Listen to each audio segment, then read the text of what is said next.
자, 얘들아, 1번 문제 한번 봐봅시다. 하나의 부품의 고장이 발생했을 때 이중이나 사중으로 되어 있는 다른 부품의 신호와 비교하는 방식으로 고장난 부품 판별하는 장치. 얘들아, 요거는 이제 내용을 보면 알겠지만, 일단 너희들 평상시에 하나가 망가지면 나머지 것들로 이제 이렇게 대처하는 이런 것들 우리 보통 뭐라고 해? 페일세이프 구조라고 거의 비슷하다고 보면 될 것 같아요. 자, 그래서 페일세이프처럼 얘가 일단 들어가는 신호가 하나에만 들어가는 게 아니고 얘가 여러 가지로 들어가게 돼요. 자, 그래서 항공기에 탑재되어 있는 각종 장치들은 대부분 다 컴퓨터를 거친 다음에 얘가 여러 군데로 들어가다 보니까 만약에 얘가 예를 들어서 A라는 곳에 이제 신호가 하나만 들어갔어. 근데 얘가 들어가는 신호가 예를 들면 50이 들어가야 되는데 잘못 들어가가지고 20이 들어갔어. 그럼 얘가 하나밖에 안 들어간다라고 하면은 이게 제대로 들어간지 정확한 값이 들어간지 안 들어간지 우리가 파악할 수 있어 없어? 없겠지. 근데 우리가 두 개를 나눠가지고 이렇게 들어가다 보면은 아, 이쪽 라인이 뭔가 고장났구나 이런 식으로 판단할 수 있도록 만들어 놓은 게 우리가 다중화 시스템이라고 부르는 내용이에요. 얘들아, 이거 지금 무슨 말인지 알겠니? 자, 그래가지고는 우리가 이런 것들 보통 여기서 키포인트는 이거예요. 이중이나 사중으로 되어 있는 애들, 그리고 그런 것들에 의해서 고장난 부품을 판별할 수 있는 애가 뭐냐라고 했을 때는 다중화 시스템이 정답이다. 이렇게 좀 찾으면 되는 문제야. 알겠지, 얘들아? 자, 일단 다음 거 한번 봐봅시다. 자, 그 다음 두 번째, 우리가 계기 착륙 장치에 대한 내용이 나와. 자, 계기 착륙 장치는 우리가 일단 풀 네임이 이제 ILS라는 일단 양어를 쓰고, 이 ILS는 우리가 인스트루먼트 랜딩 시스템이라고 보통 부르는 거예요. 그래서 말 그대로 계기 착륙 시스템, 장치라는 뜻을 가지고 있어요. 자, 얘는 총 세 가지로 구성이 되어 있어. 그 중에서 해당하지 않는 거 일단 고르라는 문제니까 같이 한번 봐봅시다. 자, 일단 우리가 윈드시어라고 부르는 친구가 일단 아니고, 자, 일단 계기 착륙 장치는 우리가 계기를 사용해가지고는 이제 착륙을 할 때 좀 더 정확히 안정적으로 착륙을 할 수 있도록 만들어 놓은 애들이라고 보면 될 것 같아. 그래서 계기 착륙 장치를 사용하는 목적은 첫 번째, 이제 우리 시정이 불량한 경우.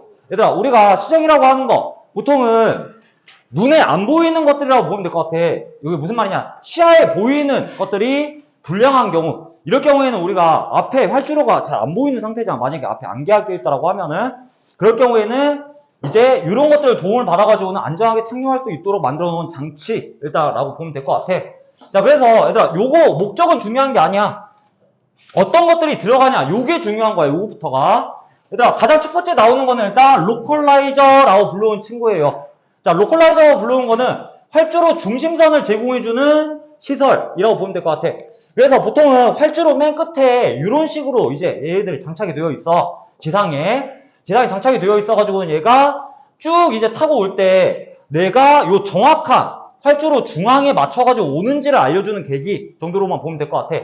자, 그래서 얘가 대략 한 3도에서 6도 사이에서 이제 전파가 쏴질 거고, 얘가 쏴졌을 때 얘가 이쪽에 위치해 있으면은 우리가 중심선에 비해서 지금 우리가 항공기가 여기 있고 중심선이 여기 있다. 그러니까 얘를 이쪽으로 좀 더 가라 라고 이런 식으로 표현해 주는 거 정도로만 보면 될 것 같아. 그래서 로컬라이저라고 부르는 거는 중심선을 맞춰주는 친구다. 좀 이렇게 알고 있으면 돼요.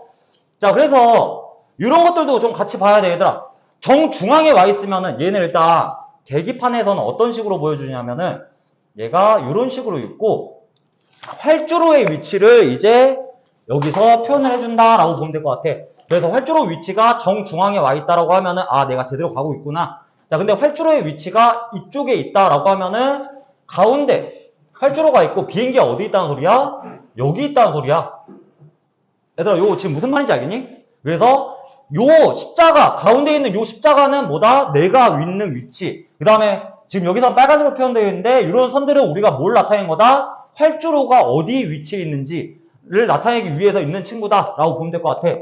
자, 그러면은 얘가 좌측이나 우측에 이런 식으로 이제 있을 때 이런 것들을 표현해주기 위해서 각각의 좌측과 우측에 쏴주는 주파수 범위자가 조금 틀려요. 자, 그래서 요거는 조금 너희들 외워놔야 돼. 이제 우리가 딱 봤을 때 우측 같은 경우에는 150Hz. 얘들아, 요 두 가지가 가장 중요해요. 우측이 150, 좌측이 90Hz로 이제 이런 것들이 시험에서 많이 나온다라고 보면 될 것 같아. 자, 그래서 내가 이쪽에 있으면은 얘가 90Hz만 많이 받겠지. 그제, 미안하다, 얘들아. 여기 우측이니까. 우측이면 151Hz만 많이 받겠지. 그러면은, 얘가, 지금 151Hz만 많이 받으니까, 이쪽에가 좀 더 내려가야 된다. 이런 식으로 해서 얘를 판단해서 이런 식으로 지시를 해주는 계기 정도로만 생각하면 될 것 같아. 얘들아, 지금 이거 뭔 말인지 알겠니? 얘들아, 이거 혹시 어려워? 많이? 자, 얘들아, 뭐 어려운 내용은 아닐 거야. 자, 그래서 첫 번째, 로컬라이저는 중심선 맞춰주는 친구. 두 번째, 글라이드 슬롭이라고 부르는 친구가 있어. 자, 얘는 항공기가 착륙할 때 필요로 하는 착륙각도 맞춰주는 애다라고 보면 될 것 같아. 자, 착륙각도 같은 경우에는 얘도 대략 3도 정도 이내에서 이제 활공을 해야만 얘가 가장 안전하게 착륙을 하게 된다라고 일단 알고 있으면 될 것 같고. 자, 얘가 이런 식으로 착륙을 할 때 얘도 이쪽에 위에 있다라고 하면은 활주로가 아래쪽에 있다라는 의미에서 이런 식으로 빨간선이 그어질 거고, 그 다음에 얘가 3도보다 아래쪽에서 이렇게 활주로를 하고 있다라고 하면은 얘는 위에 쪽으로 올라가야 된다. 이런 식으로 표현이 되는 애다라고 보면 될 것 같아. 자, 그래서 아까 전처럼 섞어가지고 보면은, 자, 중심선이 있고, 이제 활주로의 위치가 얘가 여기 이런 식으로 로컬라이저와 글라이드 슬롭이 이런 식으로 표시가 되어 있을 때 얘는 어느 방향으로 움직여야 정확한 착륙 각도와 착륙 중심을 맞출 수 있겠느냐, 이런 문제들도 나오니까 이런 것들도 같이 맞춰서 보도록 합시다. 알겠지, 얘들아? 자, 얘도 마찬가지로 똑같아요. 상부와 하부를 각각 얘가 중심선에서부터 얼마만큼 위에 있는지 아래에 있는지 이런 것들을 판단하기 위해서 각각 쏴주는 주파수 범위가 틀려. 얘는 상부 쪽으로는 얘가 90Hz, 그 다음에 하부 쪽으로는 150Hz를 쏴줘가지고는 서로 다른 주파수를 갖게 한 다음에 각각의 주파수에 맞는 범위에 많이 들어와 있다라고 하면은 위로 올라가야 된다. 그럼 요 주파수가 많이 들어와 있다고 하면 얘 내려가야 되겠구나. 이런 식으로 판별해서 지시계에 지시를 해주는 애다 라고 보면 될 것 같아. 알겠지, 얘들아? 자, 다음으로 보면은, 자, 마지막으로 있는 친구는 마커 비컨이라고 부르는 친구예요. 자, 마커 비컨은 얘는 일단 활주로 끝에서부터 비행기가 활주로까지의 거리를 나타내는 친구야. 자, 우리가 공항이 여기 있어서 활주로가 여기 있다라고 했을 때 비행기가 지금 날고 있는 곳이 활주로까지 거리가 얼마만큼인지를 나타내주는 계기다 라고 보면 될 것 같아. 그래서 우리가 그냥 요거는 조금 자동차 같은 거라고 보면 될 것 같아. 우리가 거의 다 뒤쪽 벽면에 가까워지면은 뭐 삐삐 거리는 것처럼 이런 식으로 알려주잖아. 그것처럼 얘도 가까워지면은 지금 가까워지고 있어요 라고 이렇게 알려주는 친구라고 보면 될 것 같아. 자, 얘는 활주로 끝에서부터 항공기까지 거리를 나타내기 위해서 있는 애다 라고 좀 보면 될 것 같고, 얘는 그래서 총 3단계로 이루어져 있어. 자, 활주로로부터 제일로 가까운 곳을 우리가 내측 마커 비컨, 그 다음에 가장 먼 곳을 외측 마커 비컨, 그 다음 가운데 있는 친구를 중앙 마커 비컨이라고 이제 부르게 될 거야. 자, 일단 약어로서는 외측, 아우터 마커 비컨이라는 약어를 따가지고는 OM이라고 이제 부르게 될 거고, 중앙은 우리가 중앙이라는 뜻으로 영어 단어 미들이라는 용어를 써가지고 미들 마커 비컨, 내측은 이너 마커 비컨이라는 뜻을 따가지고는 IM이라고 부르게 될 거예요. 자, 얘는 주파수를 어떻게 쏴주느냐? 자, 지상에 있는 장치가 이제 위쪽으로 주파수를 쏴주게 될 거야. 그래서 쏴주게 됐을 때 얘가 지나가면서 그 주파수를 감지하게 되면은 이제 이런 식으로 계기판의 색깔 또는 그 가청음, 이제 소리로 얘를 알려주는 거라고 보면 될 것 같아. 자, 그래서 외측부터 한번 봐봅시다. 자, 얘가 쭉 오다가 외측 마커 비컨, 얘가 대략 한 7,000m, 한 7km 정도의 위치에 있어요. 활주로까지 한 7km 정도 남아있으면 딱 여기를 지나갔을 때 계기판에는 파란색 불이 뿅 하고 들어와. 들어온과 동시에 얘가 가청음이 들리기 시작하는데 얘가 이런 식으로 삐 이런 식으로 들리게 될 거야. 알겠지, 얘들아? 얘들아, 이거 뭔 말인지 알겠니? 자, 그리고 얘가 쭉 또 이렇게 가다 보면은 얘가 대략 한 1000m 정도, 1km 정도 왔을 때 얘가 다시 한번 이쪽 주파수를 쏴주는 우리 중앙 마커 비컨을 지나게 되는데, 여기를 지나게 되면은 계기판에서도 다시 한번 색깔 불이 들어오는데 요거는 이번에는 주황색이 들어올 거야. 들어오면서 이제 이런 식으로 이제 하게 될 거야. 요거는 보통 너희들 그 자동차에다 요 소리는 자동차 후진할 때 벽면하고 가까워지면은 그런 들리는 소리랑 비슷하다고 보면 돼. 조금 멀리 있을 때는 그냥 삐삐삐 이런 식으로 들리고, 조금 가까워지면 삐삐삐삐 이런 식으로 하다가 마지막에 가까워지면 뭐 삐삐삐 이런 식으로 좀 울리는 거, 이런 것들 있지. 그런 거랑 똑같은 거라고 보면 돼. 가청음은 일단 기능사에서는 요 가처분까지는 안 나와. 그러니까 요 색깔하고 주파수만 알고 있으면 돼, 일단.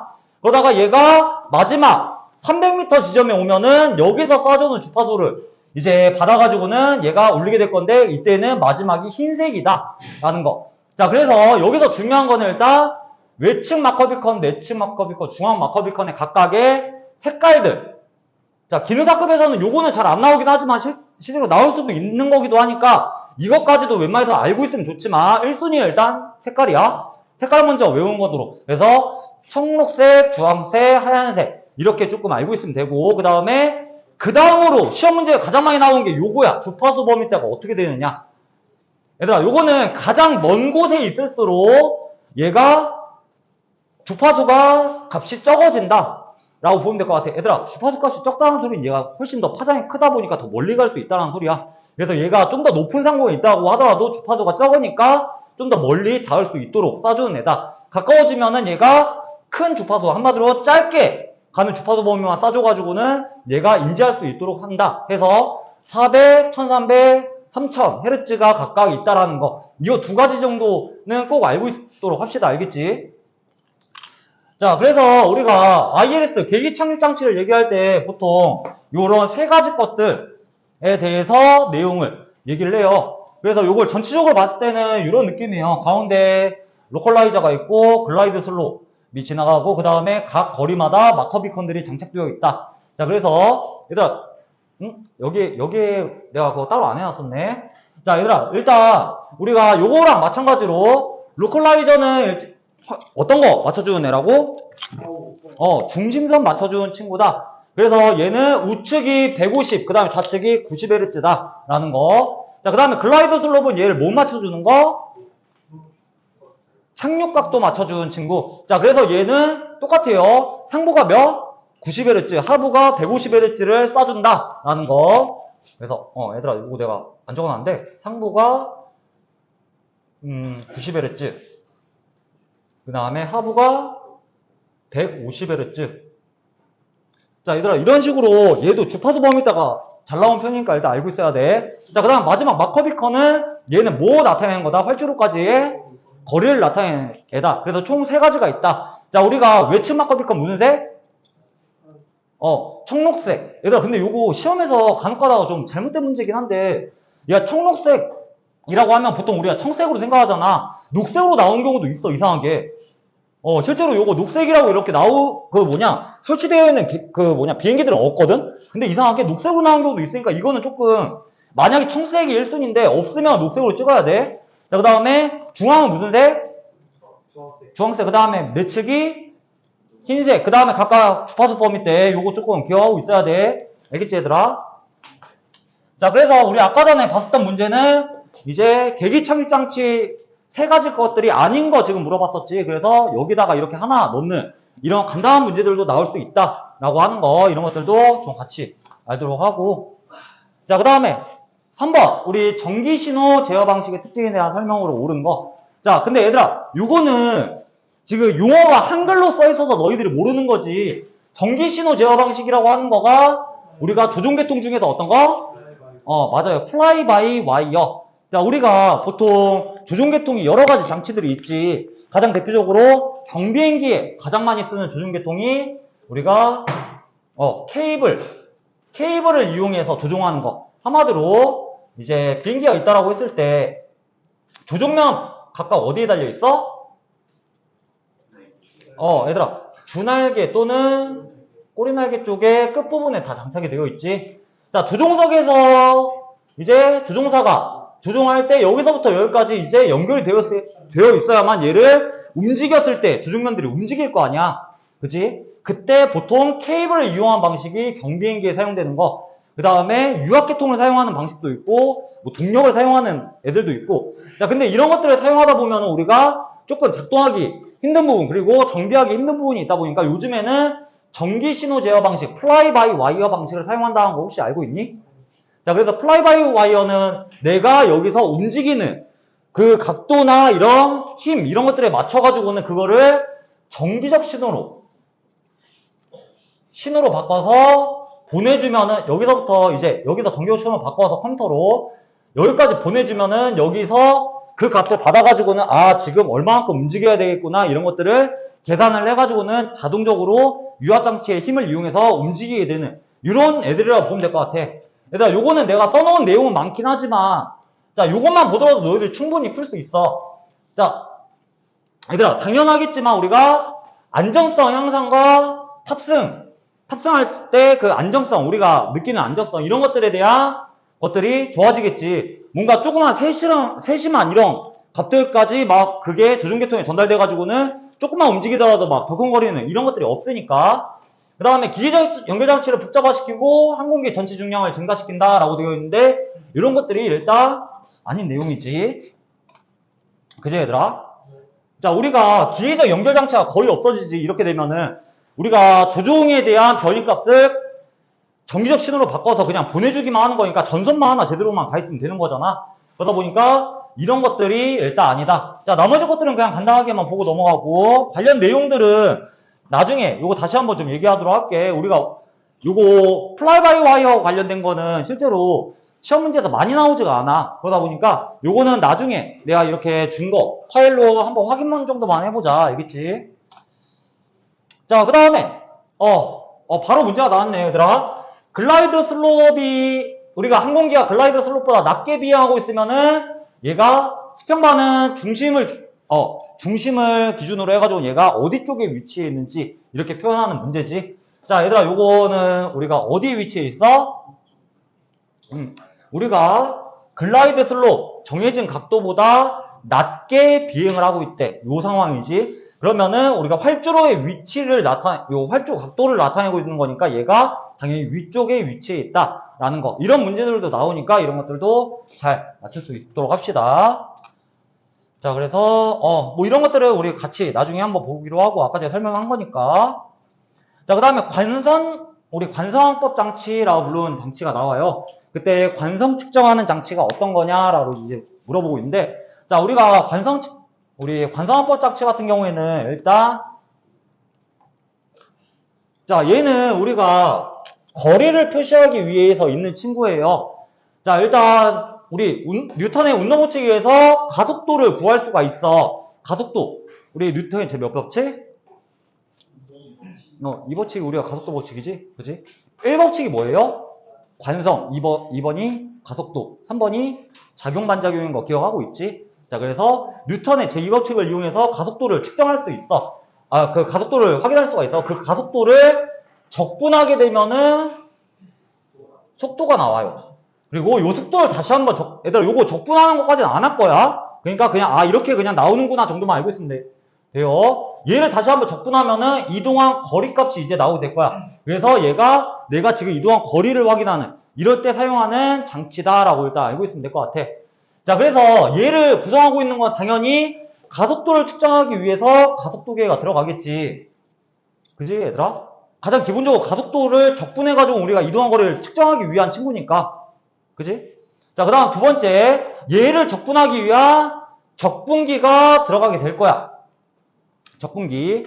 자, 그리고 세 번째로는 자이로스코프라고 부르는 친구가 들어가요. 자이로스코프는 얘가 가속을 할 때 상승 비행이냐 하강 비행이냐에 따라서 얘가 가속을 받는 힘이 틀려지지. 자, 그러다 보니까 이런 것들을 좀 보정하기 위한 자이로스코프가 추가적으로 들어가게 될 거예요. 그래서 이런 자이로스코프가 들어가게 되고 얘가 좀 더 안정적으로 얘가 부착되어 있는 상태에서 우리가 가속도를 측정하기 위한 플랫폼, 그냥 뼈대가 이제 추가적으로 들어가게 된다라고 생각하면 될 것 같아.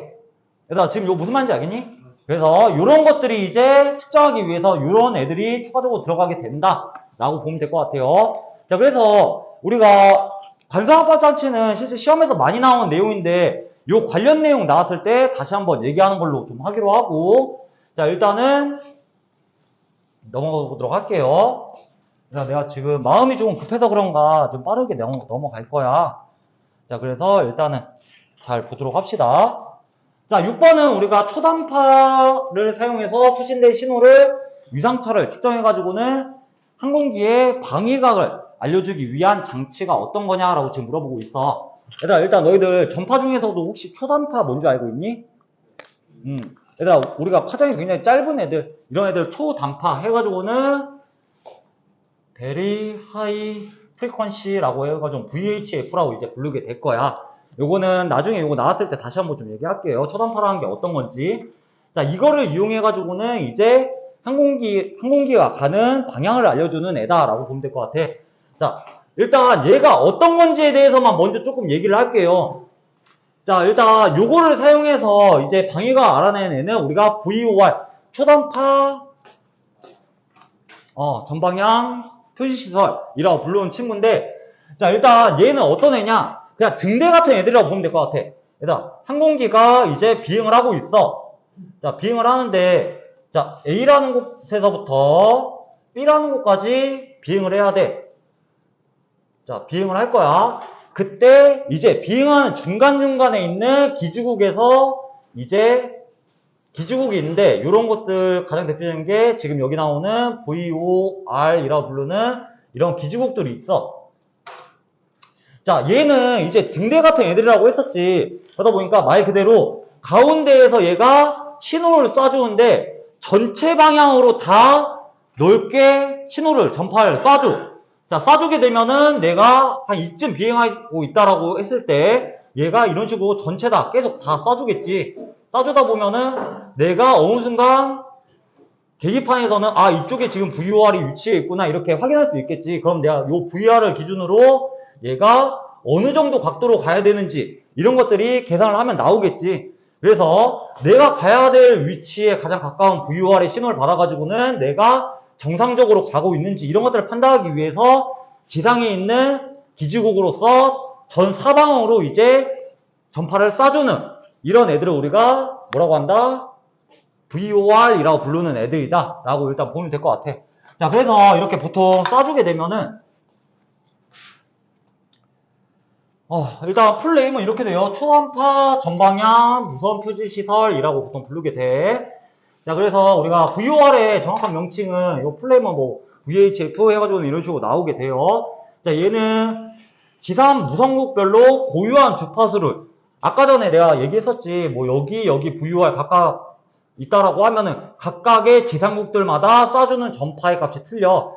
자, 각자의 이제 쏴주는 전파 값이 틀린데 요거를 360도를 전체적으로 다 쏴주다 보니까 여기를 지나는 항공기든 여기를 지나는 항공기든 전체 다 여기 우리 지금 여기 위치에 VOR이 있으니까 우리가 여기에서부터 각도가 얼만큼 가면은 내가 원하는 위치가 나오겠구나 이런 것들을 판단할 수 있도록 만들어놓은 항법장치다 정도로만 일단 보면 될 것 같아.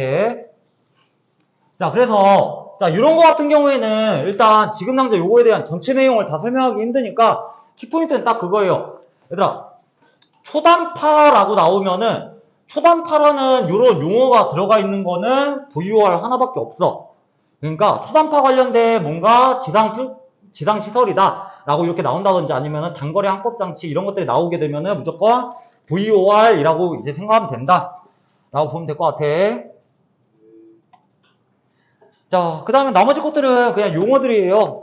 자, 원래 요런 것들 조금 하나씩 좀 설명하려고 했다가 시간이 없다 보니까 그냥 하고 넘어갈 건데, 그냥 명칭 정도만 보고 가도록 합시다. 자, DME는 우리가 거리 측정 시설. 내가 비행기가 있으면은, 아까 전에 VOR은 전파를 쏴줘가지고는 내가 원하는 각도만큼이 얼마만큼 되는지, 요거를 알려주는 애라고 했었잖아. 자, DME 같은 경우에는 VOR 시설과 항상 같이 존재하게 돼요. 그래가지고는 여기서도 이제 전파를 똑같이 쏴주게 되면은 요 지상국부터 내가 항공기가 얼마만큼 거리에 있는지를 나타내는 이런 지상국 정도로 보면 될 것 같아. 자, 그 다음에 ADF는 자동 방향 탐지기라고 해가지고 얘도 방위를 나타내는 친구. 그 다음에 관상항법 장치는 아까 전에 얘기했다시피 이동한 거리를 측정하기 위한 친구 정도로만 보면 돼요.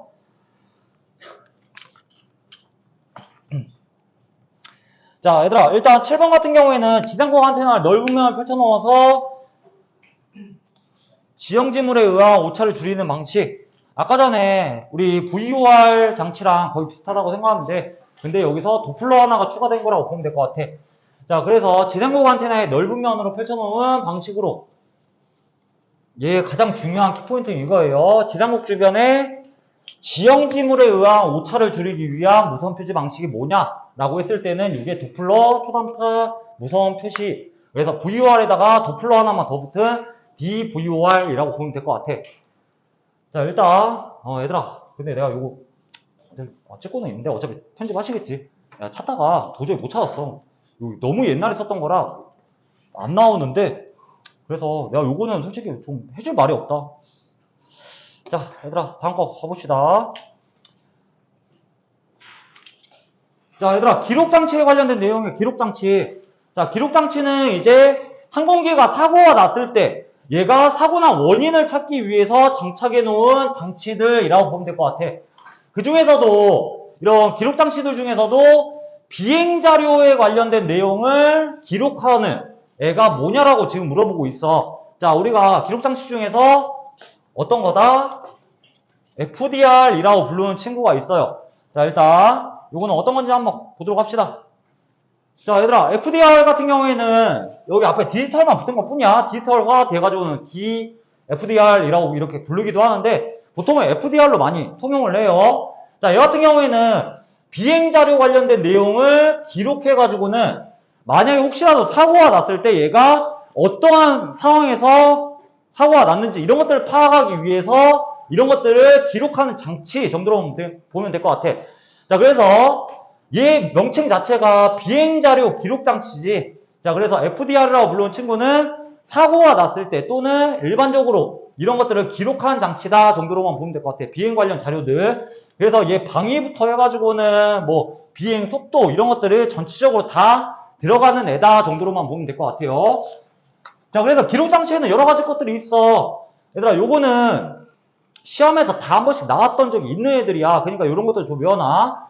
자, 첫 번째 기록장치, 우리 방금 전에 봤던 DFDR도 있겠지만, 자, 가장 먼저 나오는 거는 조종실 음성 기록장치예요. 그래서 칵핏 보이스 레코더라는 뜻을 가지고 있어서 CVR이라는 명칭으로 가장 많이 나와. 얘는.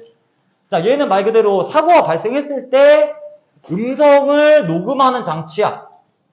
그래서 가장 먼저 우리가 사고가 났을 때 얘가 왜 사고 났는지 이런 것들을 파악하기 위해서 예전에 이런 것들 없이 다니다가 사고가 나니까 답답한 거야. 뭐 때문에 사고가 났는지 이런 것들을 파악하기 위해서 얘를 도입하기 시작을 했어요. 그래서 음성을 이제 녹음하게 되는데 여기에 들어가는 음성들이 조종실에서 하는 음성들, 그 다음에 뭐 조종실과 저기 관제탑하고 나눈 내용들, 또는 조종실하고 객실하고 나눈 내용들, 이런 것들 내용들을 다 녹음하는 장치라고 보면 될 것 같아.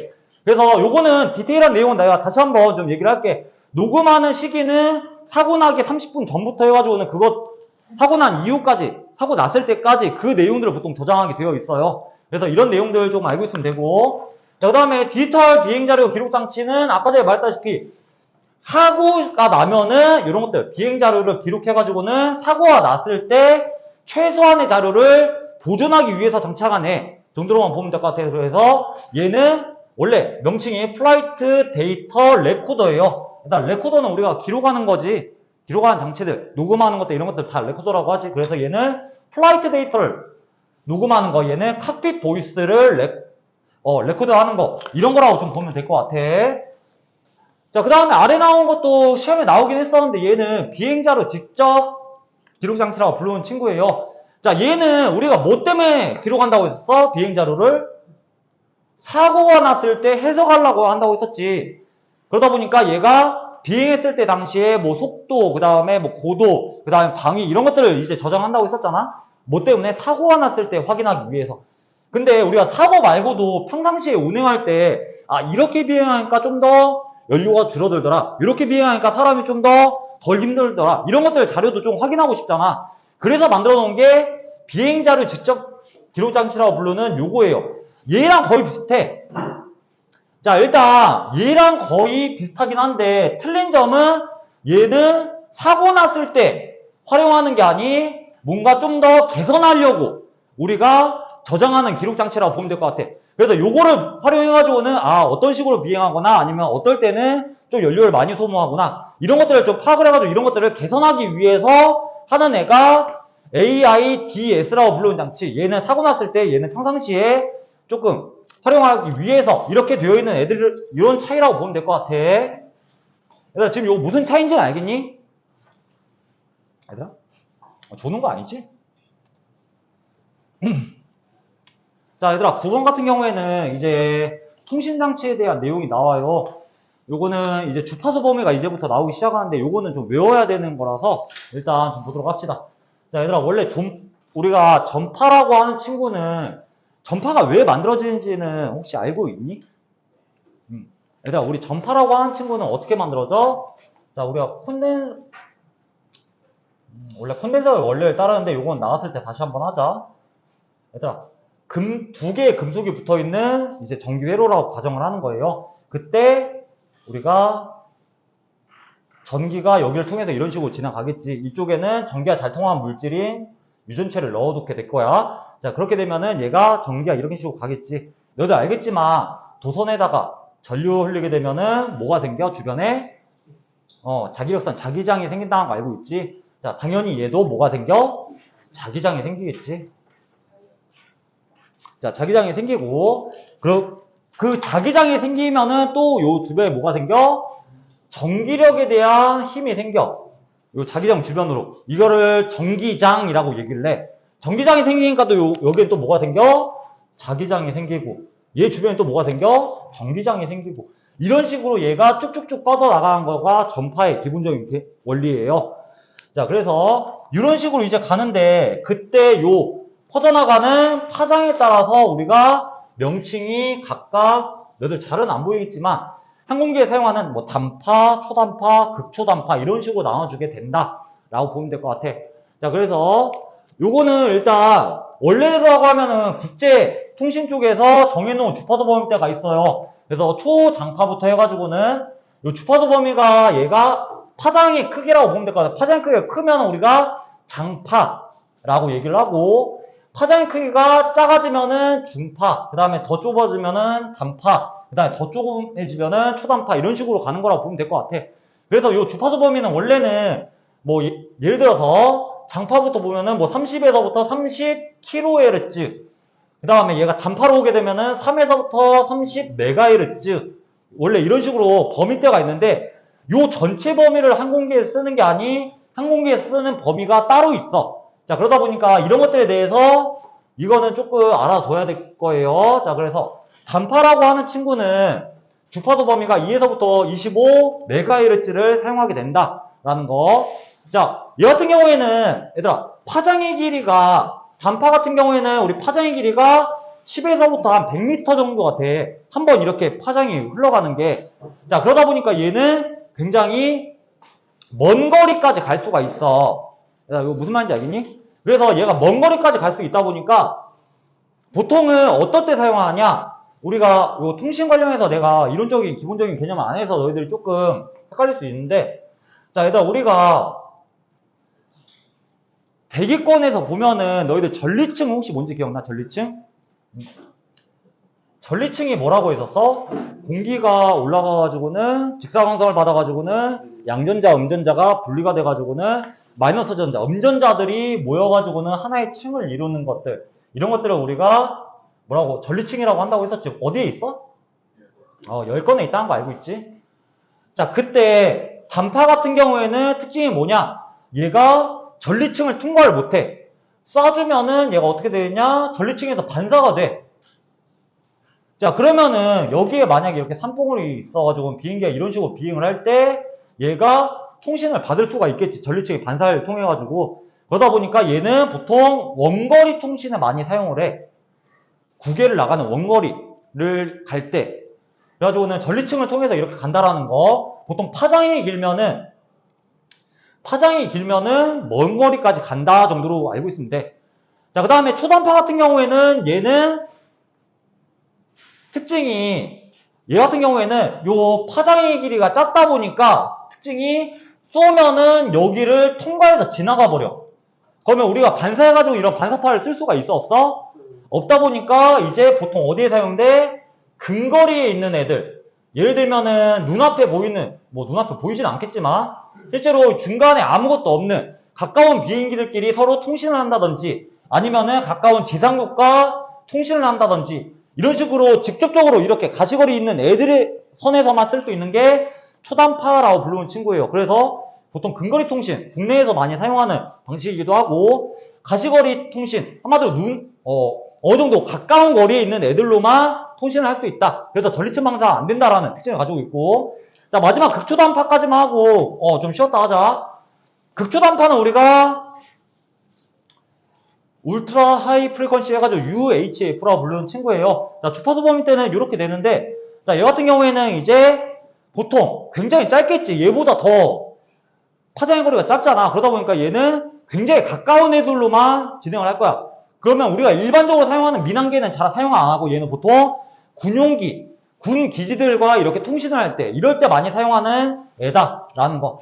얘들아, 어차피 요거는 외워야 되는 거다 보니까 요거에 대해서는 따로 얘기를 안 했고 그냥 요것들이 어떤 것들인지 정도만 설명을 했어요. 자, 1시간을 했는데 9번. 얘들아, 일단 좀 쉬었다 하자.